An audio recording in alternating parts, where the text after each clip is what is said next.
Emotion regulation can be used in all kinds of situations here in prison, as you know, probably way more than I do, and also at home. We're going to start with making a list of situations in prison and at home where you think emotion regulation would be helpful. Trevor. In prison, like when you're calling and you can't get through. Very stressful. My daughter's failing classes and I can't be there to help her study. Struggling with her classes. And you're not there. That raises a lot of emotions, I'm sure. Okay. Visits, making sure my kids get down to visit me frequently. Mm-hmm. Very stressful. Very stressful until you actually know that they're there, right? So all that anticipation that's building up for the visit. Thaddeus? Missing holidays, birthdays, being away from the family. Is that prison or home or both? I would kind of say prison, because if you're not there, you can't really. Okay. When they fail to tell you about something that's going on with the family. Oh, yes. Okay. Find out after the fact. Okay. So you're not informed. Right. Okay, so these are good examples of situations that come up even in class when you come in, you check in, and I ask you how you're doing. You're like, well, I'm supposed to have a visit, and they didn't show up. I'm really stressed out today. So that's when we know we can use that situation in emotion regulation to try to calm down, get these feelings kind of calm so we can think more clearly again. We're going to get ready to practice emotion regulation. Some of you may be thinking about what we're going to be doing in class today, doing some role plays. I know I'm a little bit nervous. I always get a little of this nervous energy when I come to class, and I know that I have a job to do, and I'm hoping that I'm going to do it well, and that I'm prepared, and I didn't forget anything. So I have a certain level of stress every time I'm in class. And some of you may be feeling some level of stress and anxiety about, I guess they call that performance anxiety, even though you're not performing, but it can still kind of give you that energy, that nervous energy around thinking about doing the role plays and the things you're going to be doing today.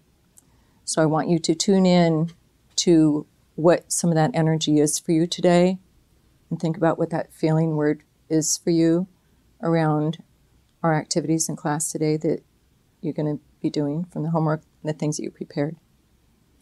And then we're going to have Trevor come forward and lead you in emotion regulation. Emotion regulation is one of the skills that we practice in the parenting classroom every day. A lot of times the students in the class say, why do you go over a stressful situation, get us all uptight, and then lead in emotion regulation? I think that there are many different meditation and relaxation practices, and this is a little bit different because we do make a list of stressful situations and talk about the situations that lead into some thinking, feeling, physical cues that can lead to, again, undesirable behaviors. So in class, we do talk before we lead emotion regulation, and we're simulating a situation. Today, we talked about a real situation because it was really real for us. Here we are in class. There's some performance anxiety for myself and for students of being able to role play. This is a good time to just slow it down, breathe. Remember that we have a skill where we can just be aware, be self-aware of the thinking, maybe negative thinking. I don't know if I can do this. And slow it down, replace the thoughts, and breathe again. Often our breaths get really shallow. So we want to be able to use it for different stressful situations. So we create those, we relax, and it gives us a technique. It doesn't have to be as long as we do it in class.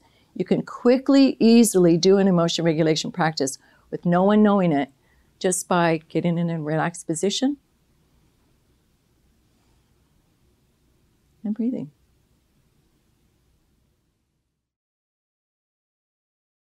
I'd like to invite you all to have emotion regulation. I'd like you all to relax, feet flat on the ground. Just get in a comfortable position. Just be aware of some of the emotions that Mary talked about, things that are coming up for you. And just we're going to work on just getting into a calm place, kind of relaxing.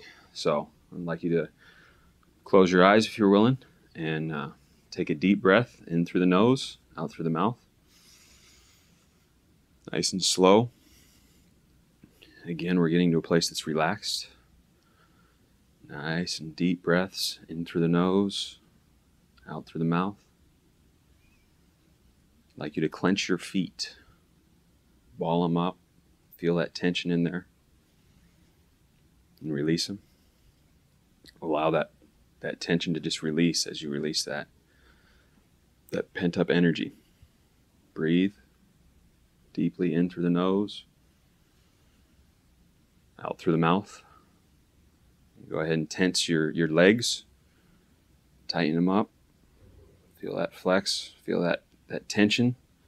Deep breath. And then relax it. Let it just kind of release. Allow that any of those butterflies, anything that you got, just kind of just be released. Calm space. And tighten up your arms and your chest and your back. Your fists. Ball them up. Deep breath in through the nose, and then kind of release it out through the mouth. Release all that energy, all those emotions, just bring calm. Nice calm space. Okay, we're going to do the same thing with your face. And smash it up. Close your eyes real tight. Deep breath in through the nose. Out through the mouth. And go ahead and roll your head a little bit. Roll your neck back and forth. Prepare yourself for the rest of today's segment. When you open your eyes, become present. Feel yourself calm and ready.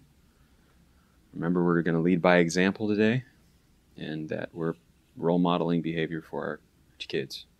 Thank you very much.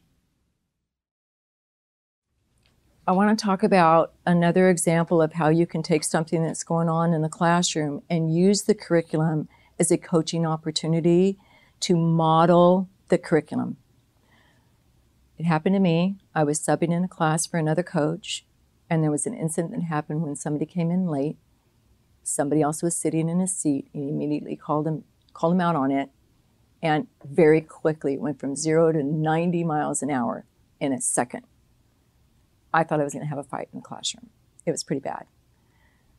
Once the person that came in and started all of this left the room at my invitation, I was feeling, and you could feel it in the atmosphere, the intensity in that room was just, nothing was going to happen until we dealt with it, actually.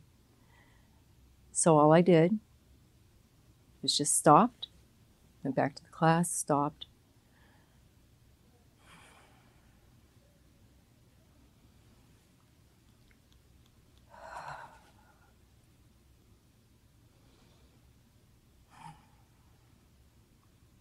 Okay, I'm ready. And we continued the class. That's it. I modeled for them in the class. It wasn't in the curriculum, but I needed it. I think the class needed it. I modeled emotion regulation because you use it in real life situations and real life happens in your class. So use the tools as you need them.